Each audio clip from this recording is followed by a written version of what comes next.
There is a moment in certain lives where retreat is no longer a real option, not because escape is impossible, but because the mind will no longer allow it. Julius Caesar reached that moment long before history marked it with a river. By the time he stood at the edge of irreversible action, his decision had already been made internally. What remained was only alignment between thought and movement. This is not a story about ambition alone, but about how a disciplined, decisive mind slowly closes its own exits. Caesar's strength was not recklessness, it was clarity under pressure. But clarity has a cost. Once a person learns to simplify the world into a single forward direction, uncertainty becomes intolerable. Reversal feels like collapse. This is the psychology of crossing a point of no return, not as a dramatic act, but as a gradual mental narrowing that makes turning back psychologically impossible. Caesar's early life conditioned him for pressure rather than comfort. He grew within a system that rewarded composure, reputation, and controlled risk. Survival in Roman elite society required emotional restraint and strategic patience. From an early stage, Caesar learned that hesitation invited vulnerability. Discipline was not taught as a moral virtue, but as a necessity for maintaining position and dignity. This environment shaped a mind that valued decisiveness over safety. The strength here was internal order, the ability to suppress doubt long enough to act. But this same conditioning also reduced flexibility. When discipline becomes identity, deviation feels like weakness. Early mental habits hardened into expectations of self-control. Over time, these expectations would leave less room for reconsideration, turning decisiveness into obligation rather than choice. Under pressure, Caesar did not seek emotional relief.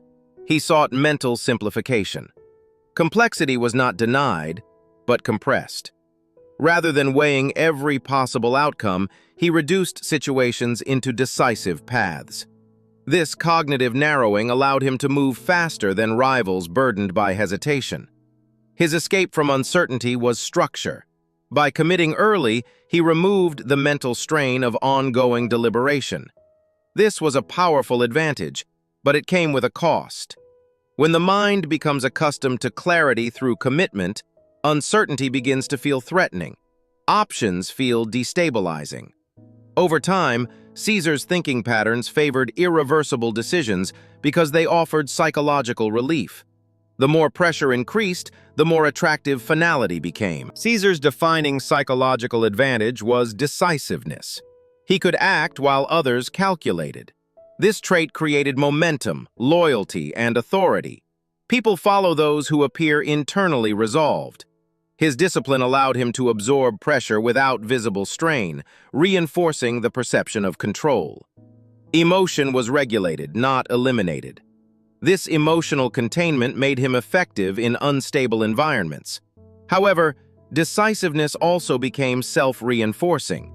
Each successful decision strengthened his reliance on commitment as a solution. Over time, decisiveness stopped being a tool and became a requirement. The strength that brought power also increased internal expectations. To pause or reconsider would threaten not only outcomes, but identity itself. Power solidified around the inability to hesitate. The same decisiveness that empowered Caesar also eliminated his escape routes. Commitment narrowed perception. Once a direction was chosen, alternatives lost psychological legitimacy. Reversal felt not strategic but destabilizing. Each irreversible choice increased the cost of stopping. This is how strength transforms into constraint. Caesar's discipline demanded consistency, and consistency demanded continuation. To turn back would fracture the internal narrative he relied on for stability. The mind that thrives on resolution begins to fear ambiguity more than risk. As exits disappeared, forward motion became the only psychologically tolerable option. Power no longer expanded choice, it confined it. Sustained pressure altered Caesar's perception of time and consequence. Long-term uncertainty lost relevance. Immediate resolution took priority. Emotional range narrowed, not through repression, but through efficiency. Doubt was treated as noise. This thinking style allowed rapid movement but reduced adaptability. When pressure intensified, Caesar's mind favored permanence over flexibility. Temporary solutions felt insufficient. The world became a sequence of commitments rather than possibilities. This cognitive style is effective in crisis, but dangerous when conditions change. The same focus that cut through chaos also blinded him to alternative endings. Risk became a constant rather than an exception. Responsibility accumulated without release. Each success increased expectation. Each expectation increased pressure.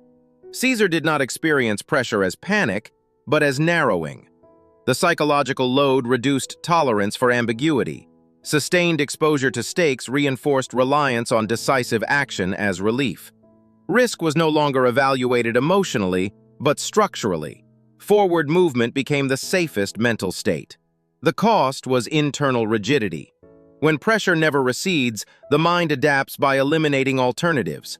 Survival becomes continuation. By the time Caesar reached his defining decision, the outcome was already psychologically inevitable. The choice was framed not as ambition, but as coherence. Turning back would fracture identity, undermine internal order, and reopen uncertainty. Crossing the point of no return was not impulsive, it was stabilizing. Commitment resolved tension that hesitation could not. This is how decisive minds justify irreversible acts, not through desire, but through necessity. The decision aligned with who Caesar had become. At that stage, restraint would have felt like collapse. Action preserved internal consistency. The cost was permanent exposure. Once crossed, there was no psychological shelter left. The internal cost was not fear, but confinement. Flexibility disappeared. Peace became inaccessible. Trust narrowed to alignment alone. Emotional range compressed into resolve. Caesar gained clarity at the expense of inner openness. The mind that cannot retreat also cannot rest. Every outcome now threatened identity itself. Power removed the option of disengagement. What was once strength hardened into permanence. The psychological cost was not collapse, but constant exposure. Once identity fuses with decisiveness, retreat feels like disintegration. Cognitive narrowing locks behavior in place. Commitment bias reinforces continuation. The mind equates reversal with self-betrayal. This is the psychological trap of power. Strength becomes obligation. Choice becomes necessity. Caesar could not return, not because the world prevented it, but because his mind no longer recognized retreat as viable. This pattern extends beyond history. Discipline creates power, but also constraint. Decisiveness simplifies life, but removes exits. Pressure rewards commitment while quietly punishing flexibility. The lesson is not caution, but awareness. Strength shapes perception. Over time, the mind adapts to its own advantages. Understanding this trade-off reveals how easily clarity can become confinement. Julius Caesar did not fall because he lacked discipline. He crossed his point of no return because discipline worked, until it didn't. The mind that thrives under pressure can also eliminate its own escape. Power clarifies, but it also confines.